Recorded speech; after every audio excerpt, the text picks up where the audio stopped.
Bismillahirrahmanirrahim. Assalamualaikum warahmatullahi wabarakatuh. Bapak, maaf saya mengganggu waktunya.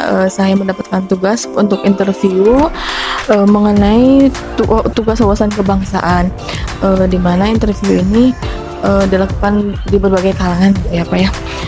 Ini Pak untuk pertanyaannya, sebagai ASN pemerintahan Kota Tasikmalaya, menurut Bapak, apakah setiap ASN di lingkungan Pemkot Tasik sudah memaknai apa itu arti bela negara?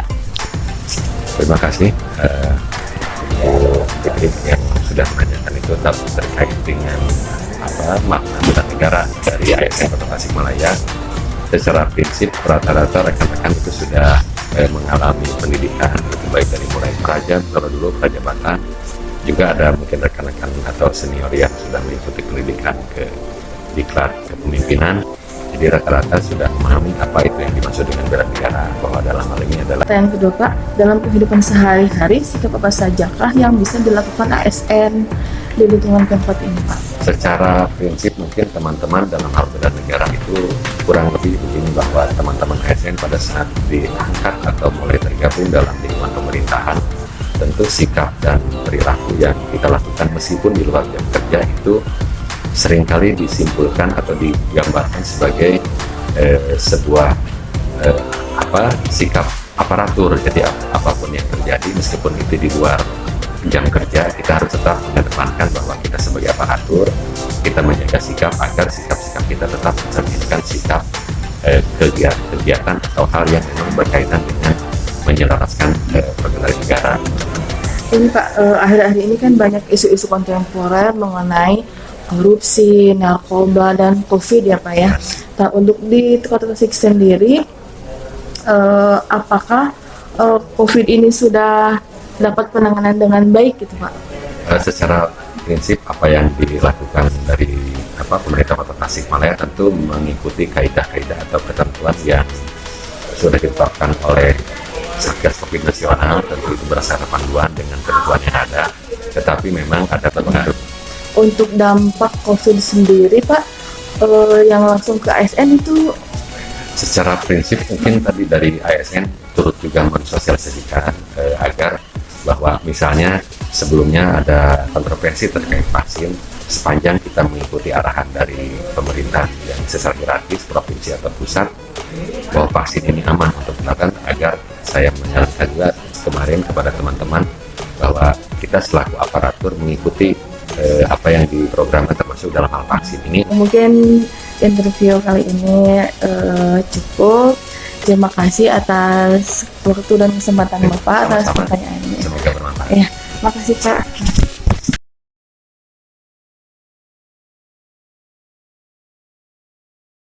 Menurut Ibu, bagaimana penyebaran COVID di Indonesia? Menurut saya penyebaran COVID di Indonesia itu tergolong cepat ya. Soalnya apa? Karena mungkin ini pandangan saya ya, nggak tahu yang lain. Karena masyarakat kita yang kurang disiplin. Contohnya apa? Pakai masker aja banyak yang bilang ngap lah, apalagi harus physical distancing ya, physical distancing apalagi sama orang-orang yang di rumah gitu. Sangat sulit dilakukan, apalagi yang kayak ibu-ibu arisan bukan itu ya, kayaknya suka prihatin gitu lihat ibu-ibu masih berkerumun. Padahal sekarang bukan apa-apa ya, COVID udah ada di sekitar kita banget gitu. Berarti semakin bertambah klaster ya Bun ya? Iya. Nah, dari klaster-klaster yang sudah positif, apakah ada pasien yang memerlukan operasi ketika di rumah sakit gitu Bun, atau baru datang harus operasi dan beliau positif gitu? Oh iya, ada ya. Kebanyakan itu yang kasus obgyn, yang hamil kebanyakan ya. Saya juga kebanyakan menangani operasi itu kebanyakan yang sesar, dimana pas pasien ibu hamil datang udah waktunya bersalin, tapi persalinannya ada kendala, misalkan karena ada pendarahan banyak atau bayinya udah jelek ya di dalam, Terus setelah hasil swab PCR positif, mau tidak mau itu harus tugas apalagi tenaga medis ya Bun ya. Iya. Tenaga medis, dokter mau perawat itu pun begitu besar ya. Hal apa sih yang ketika melakukan operasi yang paling Bunda ingat gitu? Apa sih, apakah kan mungkin operasi saya harus menyelamatkan Iya. pasien gitu ya, tetapi di sisi lain kita dihadapkan dengan pasien COVID. Iya. Nah, perasaan Bunda sendiri ketika melakukan operasi itu seperti apa? Di satu sisi harus menyelamatkan pasien, di sisi lain kita juga harus menyelamatkan diri sendiri juga ya. Karena apa? Karena kita pulang di rumah ada suami, udah ada anak, udah ada banyak orang-orang tersayang di sekeliling kita ya. Jangan sampai kita pulang itu membawa virus. Jadi yang apa tadi? Yang Perasaan Bunda. perasaan ya gitu, nggak bisa diungkapkan lah. Ada sedihnya, ada senangnya juga.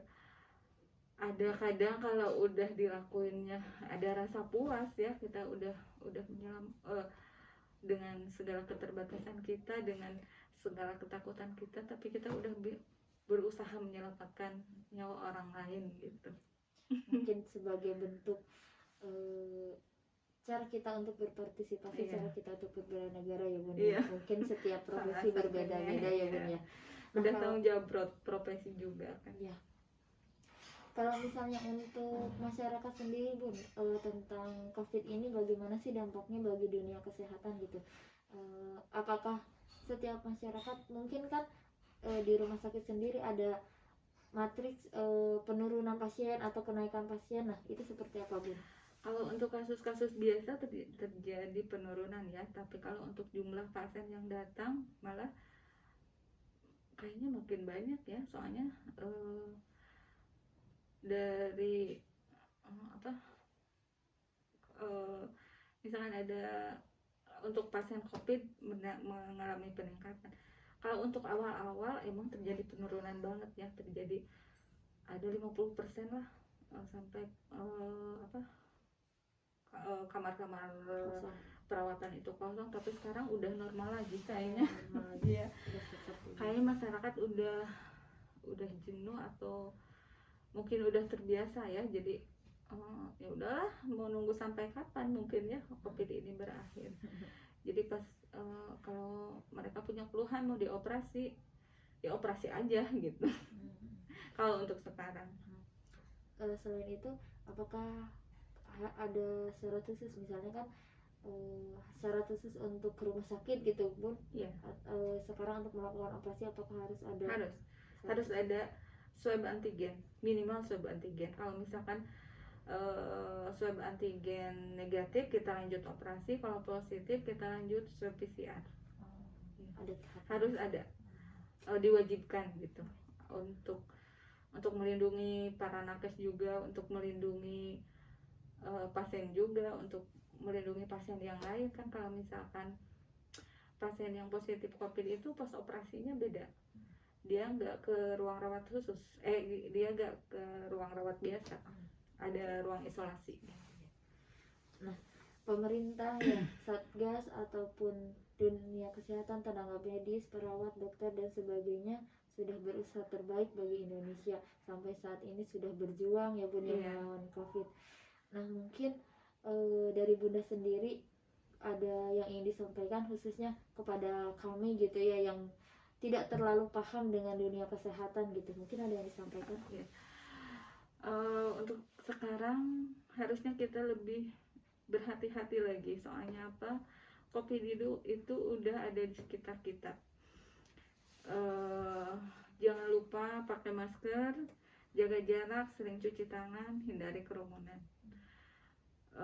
Karena kalau misalkan kita kena, bukan kita aja yang kena, orang-orang yang dekat dengan kita, keluarga kita itu resiko tinggi tertular. Jadi alangkah baiknya kita menjaga diri kita sendiri lebih baik gitu. Untuk kalau misalkan kita selamat, insya Allah orang-orang yang ada di sekitar kita juga selamat dari COVID. Itu Bun, atur Ya. nuhun.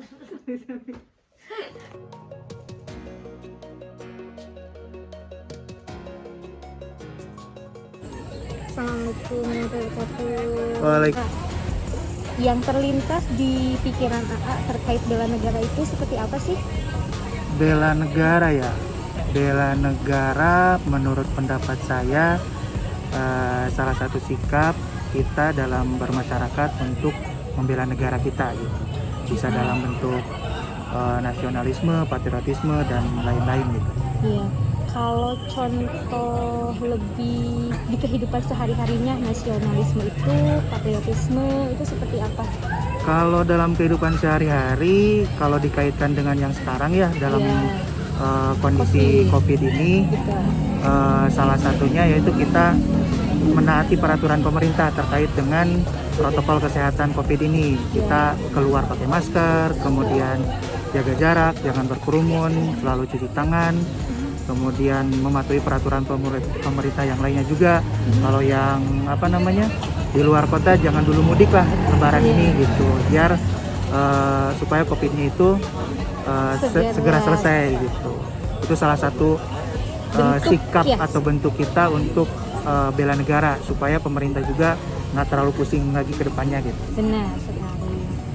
Kemudian melihat kondisi saat ini nih ya, yang AA perhatikan mungkin di sekitar, apakah seperti masyarakat itu sudah melaksanakan ya minimalnya protokol kesehatan atau tidak gitu, kesadaran mereka itu seperti apa?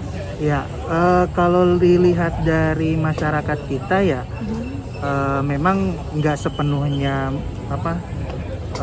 mengikuti protokol kesehatan, tapi sebagian besar dari masyarakat kita sudah memahami apa itu protokol kesehatan. Mereka kalau keluar pakai masker, kemudian menghindari kerumunan, cuci tangan, meskipun memang ada beberapa masyarakat yang masih ya mungkin dikira aman gitu ya, tapi ya sebagian besar sudah mematuhi protokol sih. Alhamdulillah berarti ya. Ya. Secara tidak langsung berarti masyarakat di kita sudah sedikitnya melaksanakan yang namanya nilai dari bela negara ya. Iya, Ya. betul. Walaupun mungkin masyarakat di luar sana masih saja banyak yang berpikiran bahwa bela negara itu bentuk dari seorang TNI, Polri dalam menjaga negara. Padahal luas gitu ya, tidak hanya bela negara dalam hal perang atau TNI Polri gitu ya, tapi bela negara juga dalam masyarakat bisa luas seperti tadi gitu. Ya mungkin gitu. Terima kasih ya atas waktunya. Semoga Sama-sama, kita sehat sama-sama. selalu. Amin. Jaga kesehatan, tetap melaksanakan protokol kesehatan. Bismillahirrahmanirrahim. Assalamualaikum warahmatullahi wabarakatuh. Dari interview tugas kelompok pada hari ini, kelompok kami dapat menyimpulkan dari tiga interviewer atau narasumber. Yang pertama adalah ASN di Tasikmalaya, yang kedua adalah perawat RSUD Dr. Soekarjo, dan yang ketiga adalah masyarakat umum. Dapat kami simpulkan bahwa dari beberapa narasumber tersebut, mereka sudah memahami dan sudah melaksanakan apa itu bela negara dan wawasan kebangsaan, meskipun ada salah satu narasumber yang belum mengerti atau belum paham secara harfiah arti dari wawasan kebangsaan itu sendiri. Mungkin itu kesimpulan dari kelompok kami. Assalamualaikum warahmatullahi wabarakatuh.